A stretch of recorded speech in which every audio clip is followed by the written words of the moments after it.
Hi, my name's Jason Kelski, and I'm the support rep for Central Texas, or a support rep in Central Texas, and I also direct Challenge 4. The reason I'm creating this video is because of a question in on the Facebook Challenge 4 page where somebody asked, how do you lead a discussion with students who are not prepared for the discussion?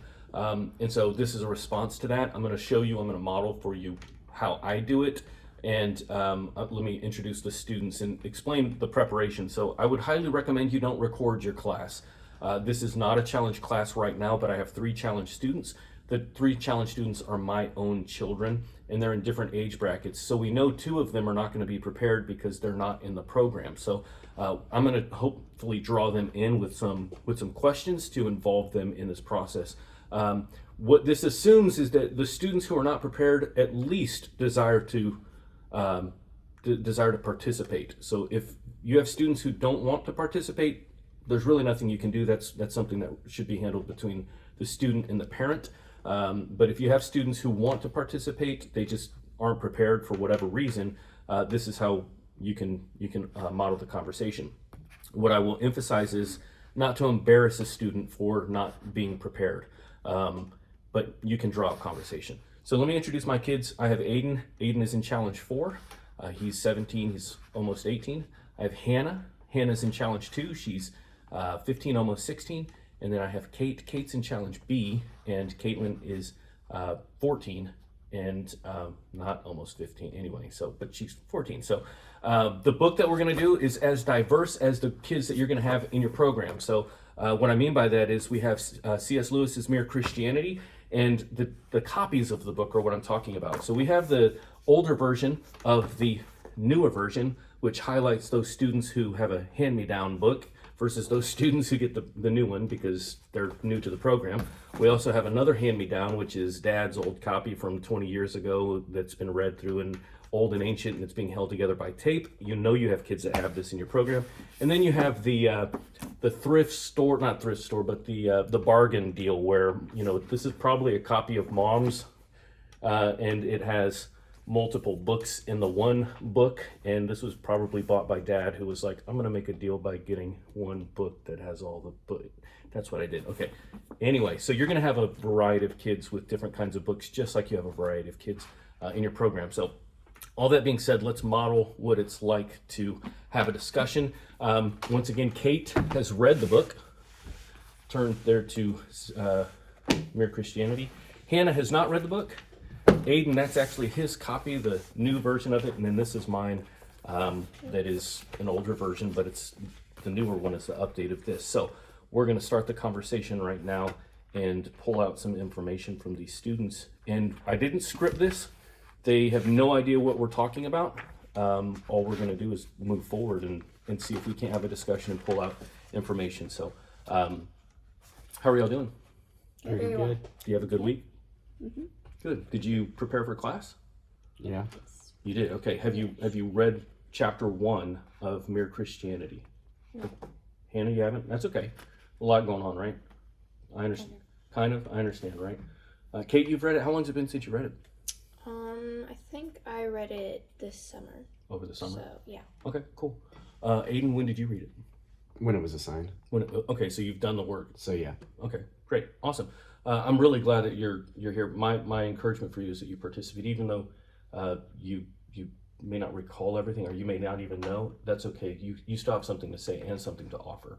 Okay, so what I want you to do, who you haven't read the book, and so you feel unprepared, I just want you to listen for a little bit, and then we're going to ask you some questions to see if they can recall the information in a manner that helps to teach somebody else, okay? So let's do that. I know you're excited, right, Kate? So if you will, turn to chapter 1 of book 1. Okay, the title of the chapter is The Law of Human Nature.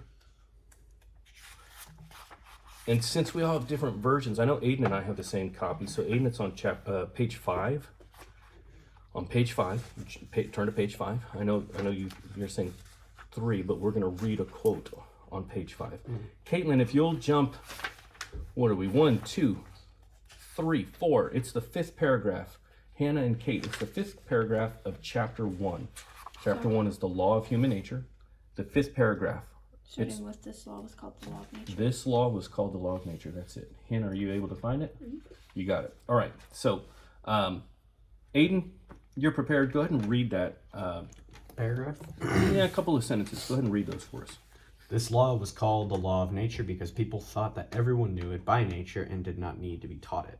They did not mean, of course, that you might not find an odd individual here and there who did not know it, just as you find a few people who are colorblind or have no ear for a tune. But taking the race as a whole, they thought that the human idea of decent behavior was obvious to everyone. And I believe they were right. If they were not, then all things we have said about the war were nonsense. What was the sense in saying the enemy were wrong unless right is a real thing, which the Nazis at bottom knew as well as we ought to have been practiced? If they if they had had no notion of what we mean by right, then though we might have had to fight them, we could no more have blamed them for that than the color of their hair. Excellent. Thank you for reading that. So a couple things. I want to recall a scripture that comes to mind when I read this. And the scripture says that one day it's the Apostle John, and he says that you'll have need for no one to teach you. You have need for no one to teach you. And he's talking about the law of God, but he's talking about the command of God. Question for you real fast, because I know that you're Christians, that you profess a faith. What, if you were to sum up God's law, how would you sum it up? His word, maybe? Okay. What do you mean by law? There are specific laws. Okay. So I'm quoting the Apostle John, and in 1 John and 2 John and 3 John, he emphasizes a law, but he doesn't call it a law exactly. He uses a different word. And remember, John also wrote the book of John, right? And there's a command that is given to us in the book of John that Jesus gave. There's a great command. What's the command? What is it? It's love the Lord your God with all your strength, might, will, mind. So On these, go ahead. Go ahead, Kate. on these 3 things, hang all the law and the prophet. Excellent. Now that's actually from Matthew. Yeah. Jesus is quoting that. Do you know what Jesus is quoting when he says that in Matthew? Exodus. Not Exodus. Deuteronomy. Deuteronomy. Chapter So he's summing 6. up That's right. the Ten Commandments. He's summing up the 10 Commandments.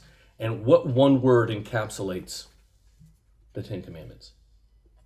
Love. Love, right? Love. And then if it's one word, there are 2 people, if you will, that we direct love toward. Who are those 2 people? Man and God. Man and God.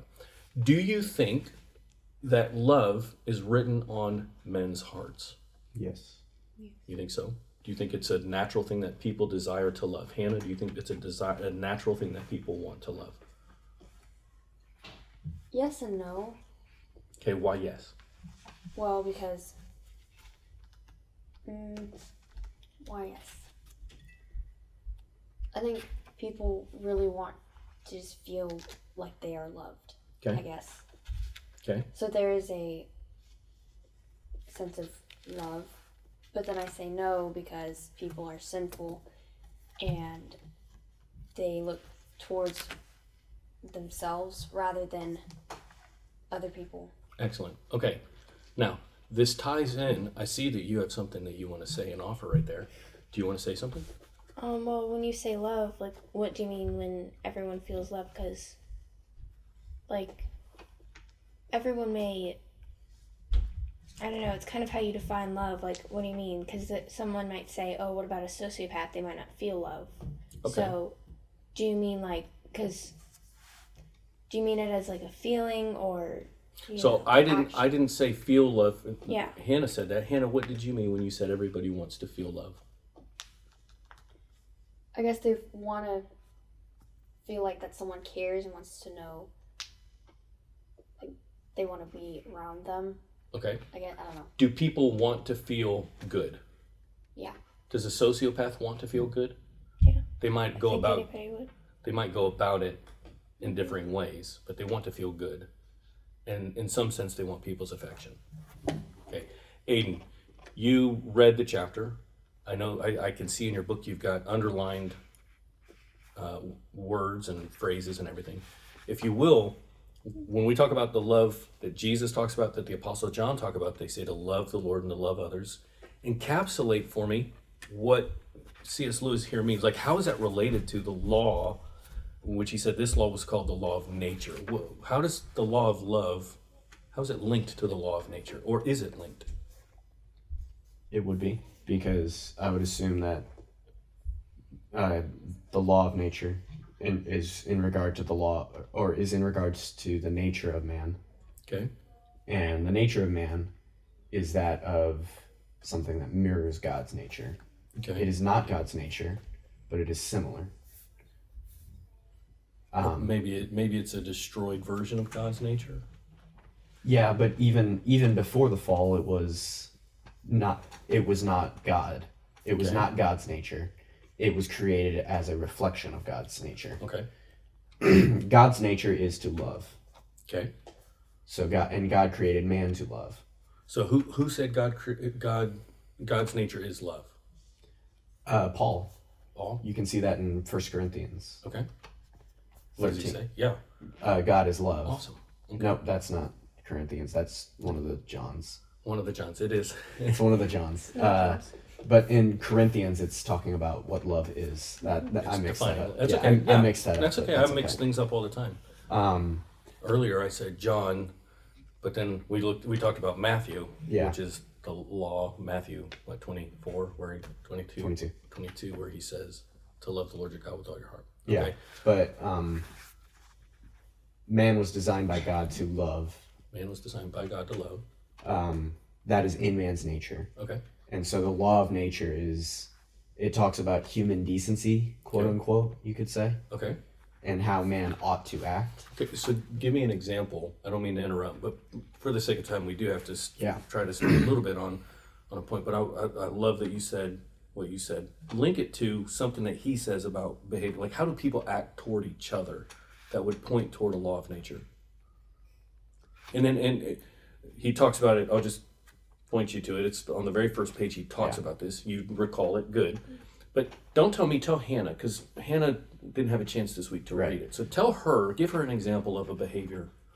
Okay, so if you look at the first, it's in the first paragraph. I'm just going to use one example. One example he gives is, give me a bit of your orange. I gave you a bit of mine. Wait. Now, do you see that on the Do you page? see that? Yes, I do. Okay. So, but before that, he says, everyone has heard people quarreling. It sounds funny sometimes, and it merely sounds unpleasant in other times. But however it sounds, I believe we can learn something important from listening to the kind of things they say. So then he lists several things, but I'm going to use the orange example that he says. Okay?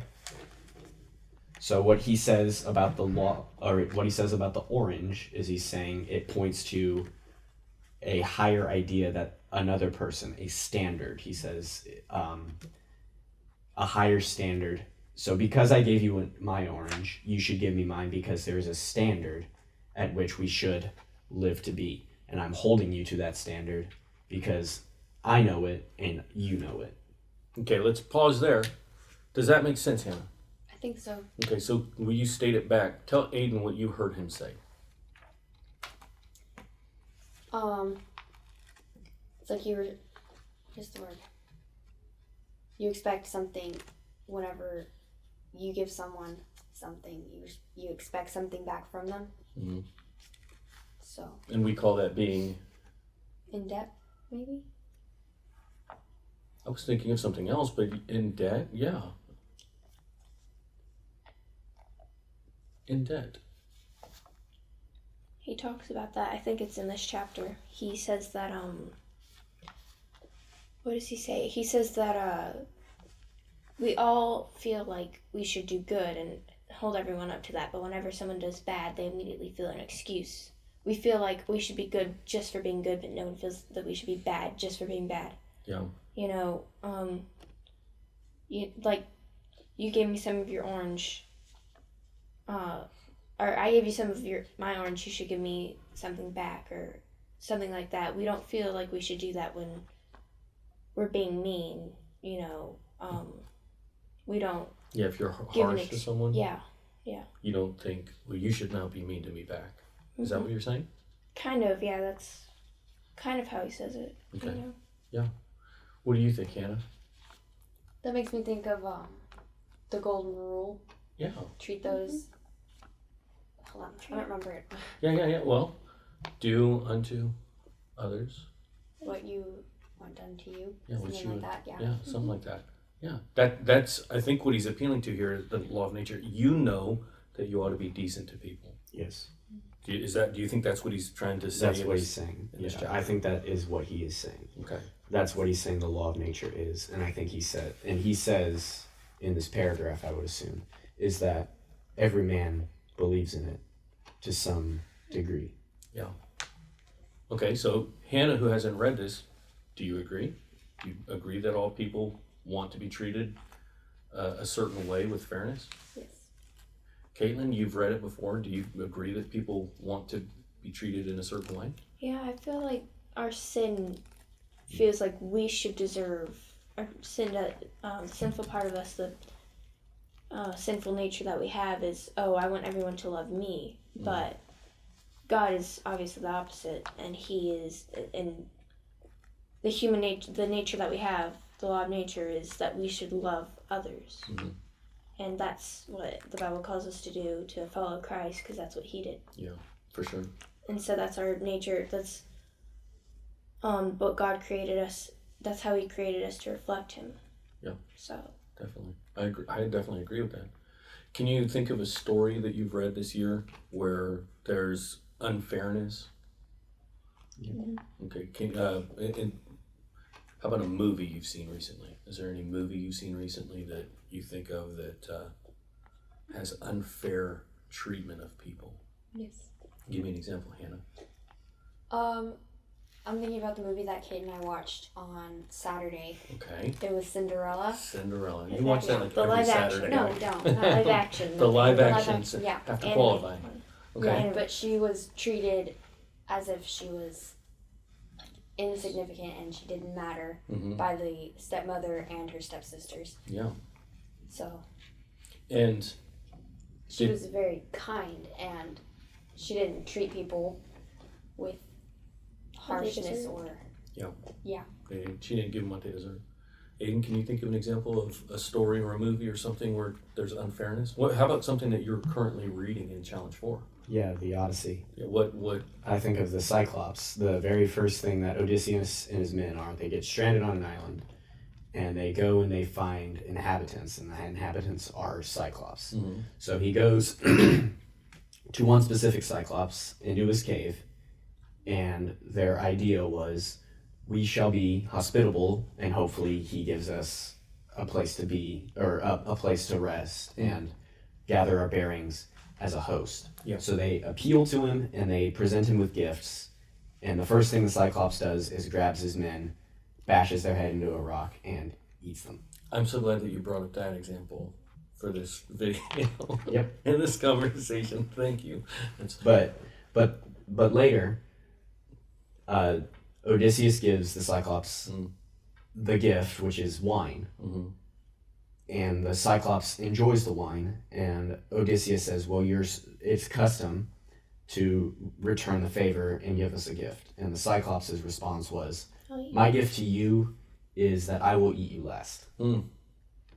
That's pretty fair, right? Oh, yeah. Have y'all read The Odyssey? No. You're not reading it yet? That's totally okay.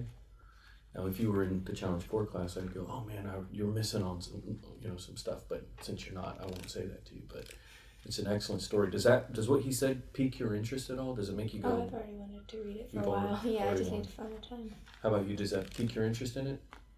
yeah. A little bit, like maybe not the biggest fan of gore, because that sounds kind of gory, right? No. Yeah. Okay. All right. That also makes me think of like just when Jesus came down. Yeah. That's another story that comes to mind. Is that he was kind and humble. He could have snapped his fingers and we would have been gone, but instead he was humble, and instead of seeing his example and also following his command, being humility to, or being humble to our neighbors. We are sinful and wretched, and We're more like the Cyclops, aren't Yeah. we? Yeah. We're a lot more like the stepmother. Yeah, it proves that it's in his nature to love and not to give us what we deserve, to give us mercy. Yeah. And, another, along with, like, Christ and how he was crucified, I also love the story of the hiding place that we read this year. That was also pretty amazing. Yeah. That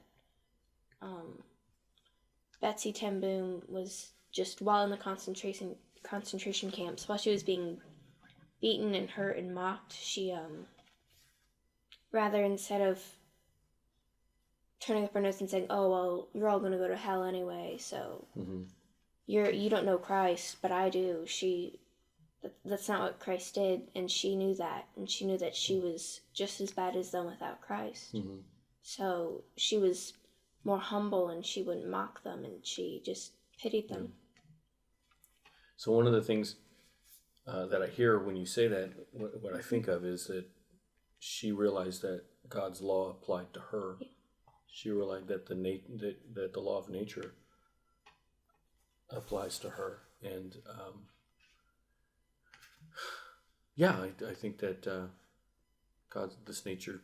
Yeah, I actually have to stop because my camera ran out of storage. So Did it? for the sake of our video here, we're going to stop. It went a little bit long, but that's okay. And I'll just point out a couple of things is that even though somebody hasn't been prepared for whatever reason, maybe a family emergency, or whether it's because there was, whether it's laziness on the student's part, they can still make connections if you have somebody explain the content. And so ask them for examples. And I like to do that with pop culture. I like to do that with movies you've seen. I like to do that with songs you've heard. I like to do that with TV shows and so on. So give them an opportunity to make those connections, and then emphasize the student in the challenge program who is doing the content, who's reading it and getting all the work done. Give them an opportunity to express what's happening, because that's going to solidify for them and make them stronger. And then tell the students exactly that which I hadn't done, but what I would do in classes, I might say, Aiden's telling you this information, and this is actually helping him get better at the information. So when you only hear it for the first time in class, you're actually not solidifying anything. It's kind of going in one ear and out the other if you don't participate. So or if you don't come prepared. So keep that in mind, and maybe that should be something that if you don't learn it now, you need to learn it somewhere. So emphasize those that are doing well. Give them an opportunity to talk about the information, and then don't discredit those students. Hannah hasn't read it, but she had some great things to contribute. And Kate, who hasn't read it in the last few weeks because she's not in the program, had some excellent things to contribute. So that's it.